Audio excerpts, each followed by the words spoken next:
오늘은 누가복음 10장 25절에서 42절 말씀입니다. 마이크가 고정이 안 돼가지고 들고 가도록 하겠습니다. 자, 오늘 말씀을 보면은요, 두 가지 이야기가 나와요. 첫째는 그 유명한 선한 사마리아인의 비유 이야기, 두 번째는 마리아와 마르다에 대한 이야기가 나옵니다. 먼저 첫 번째 사건을 봅시다. 어떤 율법 교사가 등장해서 예수님께 질문을 합니다. 어떻게 하면 영생을 얻을 수 있겠습니까? 그런데 그 전에 전제가 하나 나와요. 예수님을 시험하려고 질문을 했다. 의도가 불순합니다. 자, 이 이야기를 듣고 예수님은 반대로 역질문을 합니다.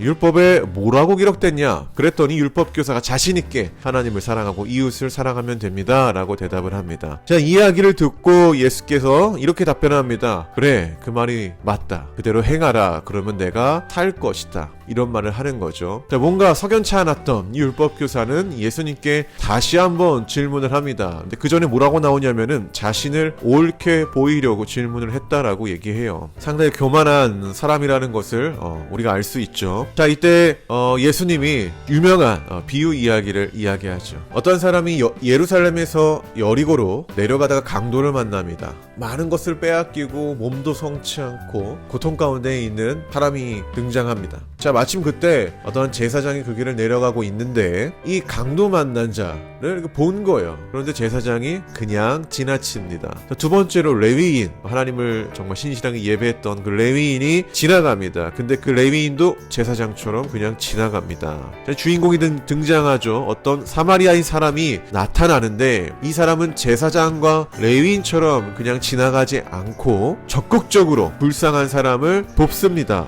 성경에 보면은요, 기름과 포도주를 상처에 붓고 싸매고, 그리고 자기 짐승에 태워서 이제 주막으로까지 데리고 가고요. 그리고 돌보아줘요. 그리고 이제 데나리온 2를 주면서 이 주막 주인에게 끝까지 돌봐줘라. 만약에 나중에 비용이 더 발생된다고 하면은 자기가 더 지불하겠다라는 약속까지 하면서 아주 정성스럽게 돌봐줍니다. 자, 이러한 이야기를 한 다음에 예수님이 율법 학자에게 다시 질문하죠. 내 생각에는 이 세 사람 중에 누가 강도 만난 자의 이웃 같으냐? 자, 이 질문에 율법 학자는 이렇게 대답합니다. 자비를 베푼 사람입니다. 그리고 예수님은 너도 이와 같이 하라 라는 말로 첫 번째 사건이 끝이 납니다. 두 번째 사건은 마리아와 마르다의 이야기가 나와요. 이것도 굉장히 유명한 사건입니다. 마르다라는 이름의 한 여자의 집에 이제 가서 이제 말씀을 이렇게 전하게 되는 이야기를 담고 있는데, 그때 마르다의 반응과 마리아의 반응이 조금 다릅니다. 이 마르다는 예수님을 좀 이렇게 대접하려고 준비하는 일에 좀 열성을 이렇게 갖고 있었고, 마리아는 예수님의 그 말씀을 듣는데 열성을 갖고 있었습니다. 근데 이제 예수님의 관심은 마르다보다는 마리아의 행동에 좀 이렇게 긍정적인 표현을 하셨어요. 예수님의 말씀을 배우고 들으려고 했던 그 마리아의 모습의 말이죠. 여러분, 오늘 두 이야기가 주는 의미가 뭘까요? 저는 이렇게 생각합니다. 마르다와 마리아의 이야기는 하나님을 사랑하는 것이 어떤 것인지를 보여주는 거예요. 그러니까 하나님을 사랑하는 것은 우리가 예수 그리스도의 말씀을 듣고 가까이 하는 것, 그게 하나님을 사랑하는 겁니다. 그럼 두 번째, 이웃을 사랑하는 것은 무엇이냐? 그것은 예수님이 율법학자에게 들려주신 선한 사마리아인 비유에서 우리가 알 수 있는데요. 저는 이 내용보다 유대인인 율법학자에게 사마리아인이 어떤 사람인지를 우리가 조금 안다면은 예수님이 하신 말씀의 의도를 더 잘 알 수 있을 거라고 생각합니다. 유대인과 사마리아인의 관계는요, 원수예요. 절대로 하나가 될 수 없는 원수. 심지어 유대인들은 사마리아 땅을 지나가지도 않죠. 밟지도 않을 정도로 경멸했단 말이죠. 반대로 사마리아인들도 유대인들을 그렇게 여겼다라는 거예요. 그런데 예수님은 내 이웃이 누구입니까? 라는 이 율법학자의 질문에 의도적으로 그들의 원수인, 율법학자의 원수인 사마리아인을 등장시켜서 누가 너의 이웃이 되겠느냐라는 질문을 했다라는 거예요. 오늘 본문에서 내 이웃이 누구냐?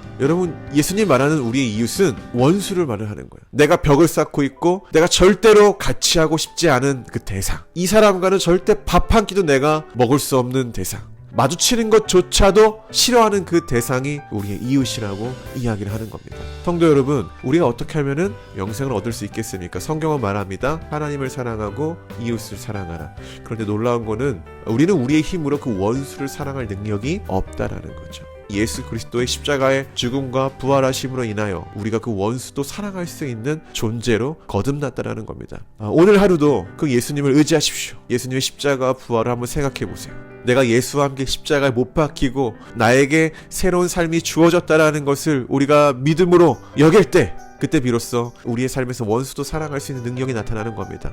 이 땅의 그리스도인들이 원수를 배척하는 삶이 아니라 그 원수조차도 사랑할 수 있는 그런 영생의 길을 걸어가는 축복이 있기를 주의 이름으로 축복합니다. 오늘 하루도 승리하시고 늘 주님의 말씀을 가까이 하는 그리스도인이 되기를 소망합니다. 감사합니다.